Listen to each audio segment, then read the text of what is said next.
Bonjour à tous, j'espère que vous allez bien et bienvenue dans cette nouvelle vidéo consacrée à la programmation Arduino. Dans cette nouvelle vidéo, on va apprendre à créer des caractères personnalisés sur un écran LCD. Si vous êtes nouveau sur cette chaîne, n'oubliez surtout pas de vous abonner, d'activer la cloche de notification et de liker la vidéo. Pour commencer, on va commencer par inclure notre librairie ou bibliothèque. Si vous n'avez pas suivi la première partie de cette vidéo, je vous laisserai donc un lien dans la description. On va créer un objet de type liquide cristal qui va nous permettre d'initialiser notre écran. Je vais l'appeler LCD.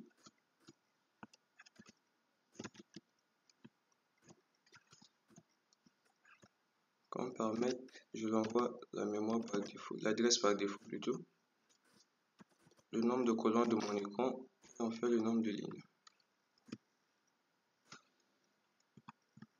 Alors, ici je vais initialiser lcd.init.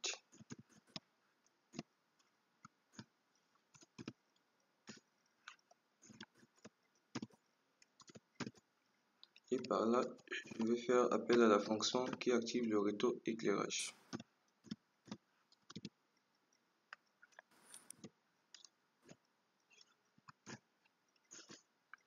Alors pour créer un caractère, on fera appel à notre fonction qu'on appelle create character, lcd create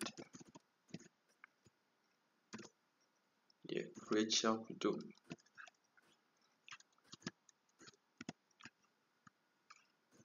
Alors cette fonction ici prend deux paramètres en compte. Je dis ça prend deux paramètres en compte.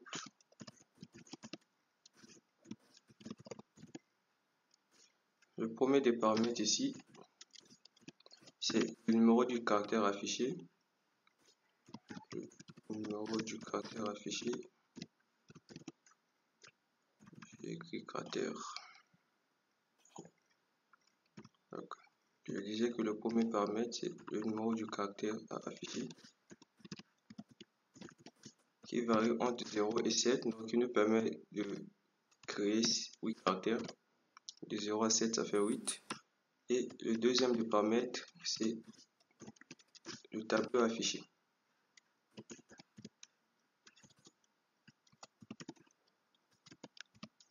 Le tableau à afficher.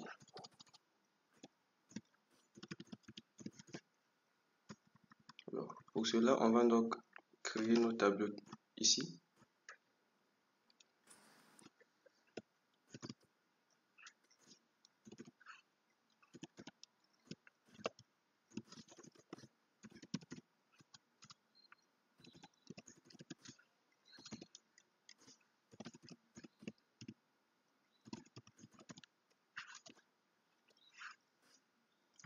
Alors, pour cela, on peut bien le faire manuellement, mais je préfère le faire sur un site en ligne. Ça sera beaucoup plus simple aussi pour la compréhension. Je laisserai le lien dans la description. On a un tableau ici. Notre tableau se trouve là. Ça correspond à la taille de l'image qu'on va afficher sur notre écran. Et ce qu'on fera ici, ça sera de dire les pixels qui seront allumés ou pas pour obtenir l'image qu'on veut afficher. Donc, pour ce premier cas-là, on va créer un tableau qui va nous afficher une flèche orientée vers la gauche. Donc, je clique sur les pixels que je vais allumer. Et on peut remarquer ici, le tableau s'est modifié par rapport aux pixels que j'ai demandé d'allumer. Donc, on va donc copier ce tableau. Je peux nettoyer. Donc, on copie en faisant un CTRL-C. Et au niveau de notre IDE, je fais un CTRL-V. Je vais mettre un 8 à l'intérieur. Je vais renommer notre tableau en écrivant table. Je l'appelle table flèche L. Donc la taille de notre image qui est affichée à l'écran, disons la taille de notre caractère qui est affiché à l'écran est de 5 fois 8 pixels. Donc c'est la taille du caractère qui est affiché au niveau de notre écran. Comme on peut le constater ici, ça fait 5 et dans ce sens, ça nous fait 8. Donc, on fera la même chose. On va donc créer 8 caractères. Ça, c'est le premier. On va passer au deuxième. On retourne au niveau de notre navigateur. Cette fois-ci, on va créer une flèche orientée de haut en bas.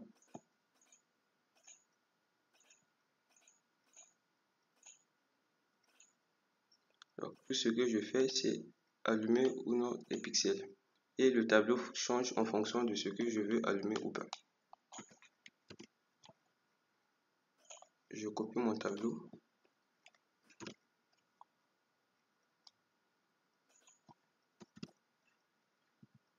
Je vais donc le renommer.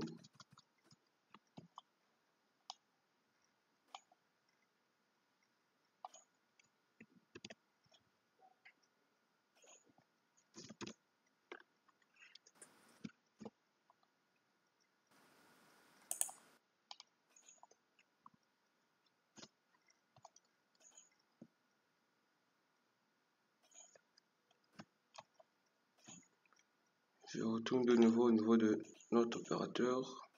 Je ferai ceci 8 fois de suite, vu que je vais créer 8 caractères.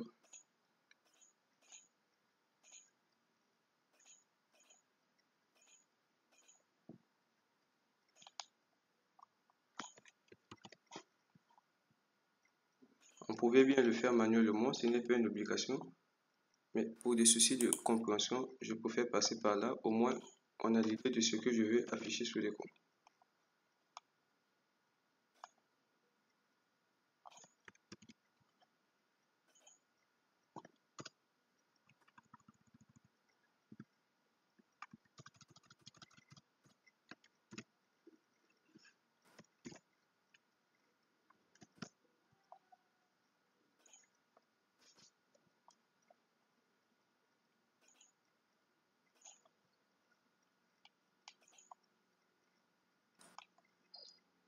Si je vais créer un cœur,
ceci c'est donc une cloche que je viens de créer.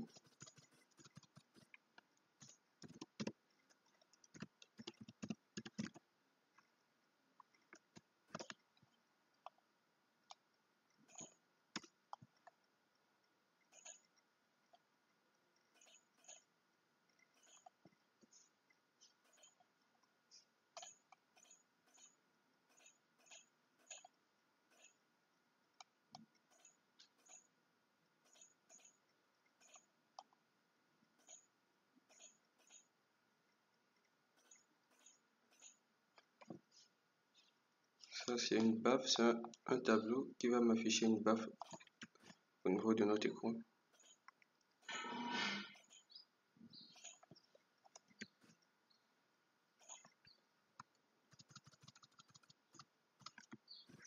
Je vais l'appeler Tab Speaker.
Donc ce tableau-ci nous affichera donc un cadenas au niveau de notre écran.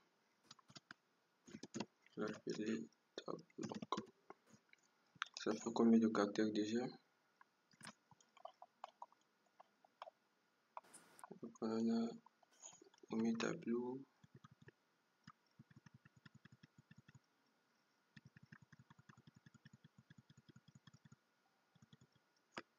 Je vois ça fait à peine 7. Il manque un dernier.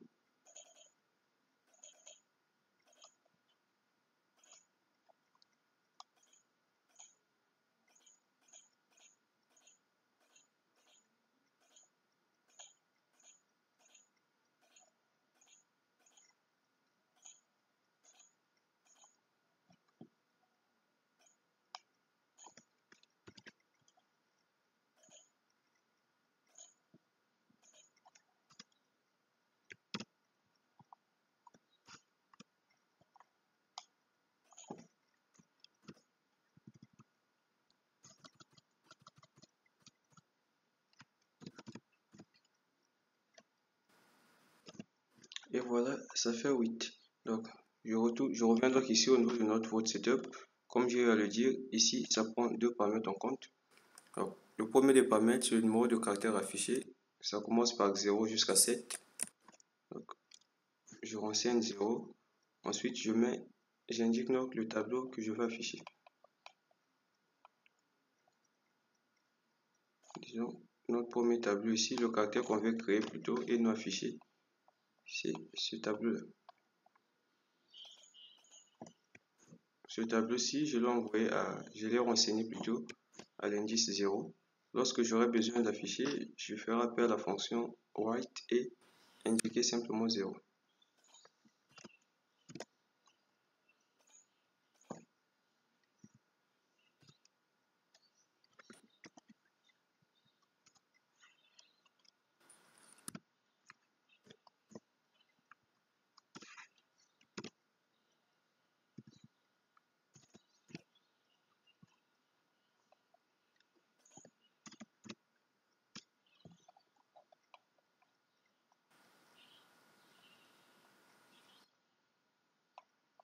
Ensuite, il y a table cœur.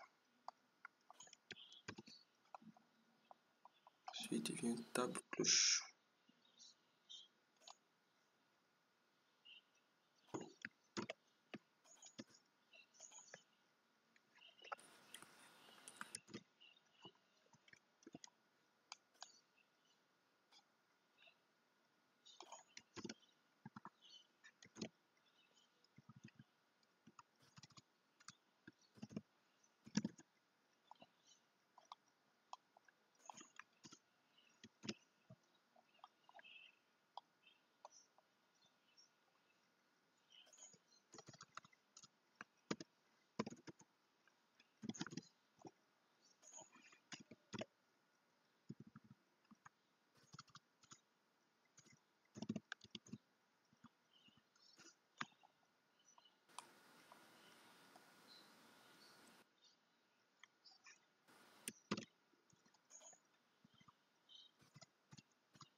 Voilà un peu, je vais modifier le chiffre ici. On a 1, 2, 3, 4, 5, 6 et enfin 7. Donc ici, cette ligne-là, ou du moins ces instructions-là, me permettent donc de créer des caractères. Donc si je veux les afficher, on fera donc appel à notre fonction white. Avant cela, je commence par positionner mon curseur. Je vais appeler la fonction lcd set cursor.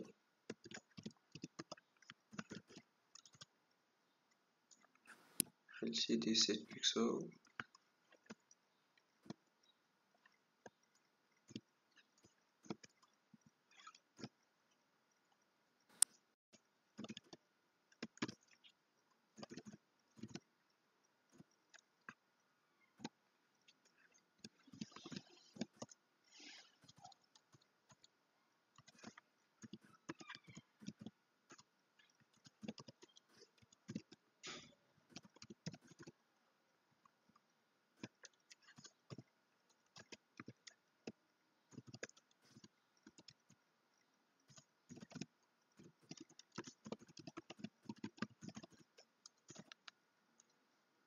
Donc, voilà un peu le message qu'on va d'abord afficher avant d'imprimer nos caractères à l'écran, nos caractères personnalisés à l'écran.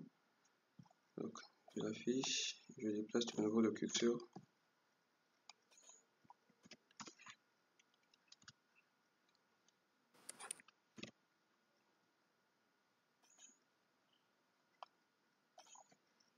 Je déplace mon curseur à la première colonne, deuxième ligne.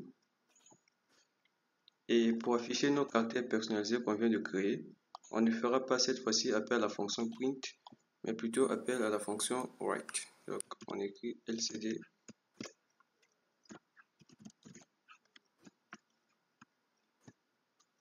Par exemple, si je veux afficher ce caractère-ci, donc tab flèche, qui est une flèche orientée vers la gauche, je veux donc renseigner 0, vu que le numéro du caractère est 0. Donc, je mets ici 0.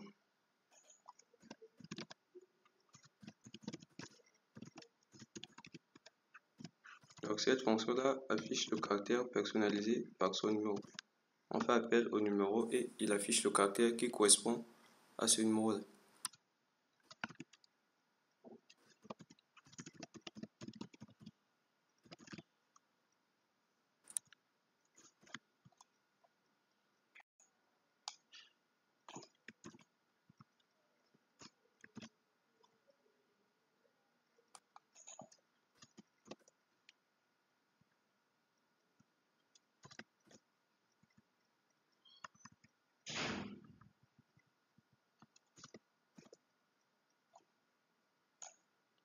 Donc, ce que je fais ici, je vais afficher chaque caractère espacé d'un caractère en quelque sorte, d'un vide.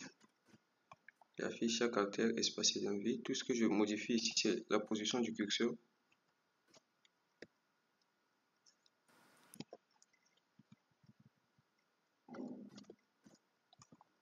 Alors, je modifie la position du curseur ainsi que le numéro du caractère affiché.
Et voilà, c'était tout pour ce programme. On va donc l'envoyer au niveau de la carte pour voir ce que ça fait comme résultat.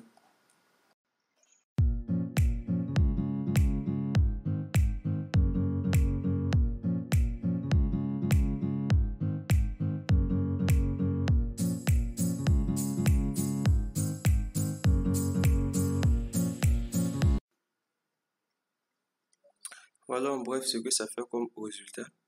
Arrivé à ce niveau-ci de notre code, par exemple les numéros de nos caractères, au lieu d'écrire 0, 1, 2, 3, si par exemple on voulait les utiliser dans notre void loop ou encore plus loin lorsqu'on a un code beaucoup plus long, on pourrait très facilement oublier le numéro 5 correspond à quel caractère et tout. Donc on peut les stocker dans les variables. On peut créer des variables ici. Je crée par exemple bit flèche. Je vais l'appeler par flèche L. Ensuite, je mets son numéro, ça correspond à 0. Et je fais ceci pour tout le reste. On a bit flèche app.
Enfin, la dernière variable qui va stocker 5, 7 plutôt.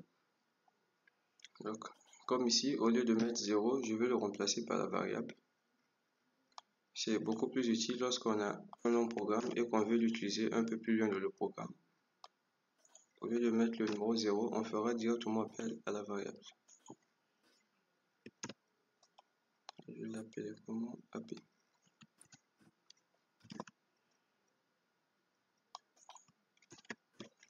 Ça ne changera pas le résultat de notre programme, ça sera pareil. Tout sera pareil. Tout ce qui change ici, ce sont des numéros qu'on a eu à enregistrer dans les variables au lieu de les écrire directement. Donc, après speaker, on a cœur.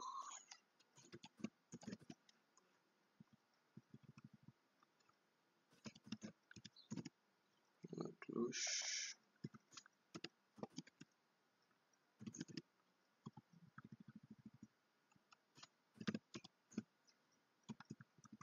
On a lock. Et on fait ça. On ferait ainsi pour tout le reste. À ce niveau-là, ça correspondait, je crois, à flèche L.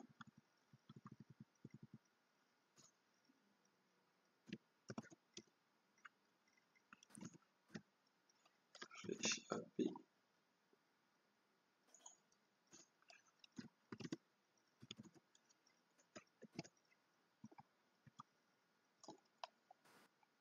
Après ça, venez.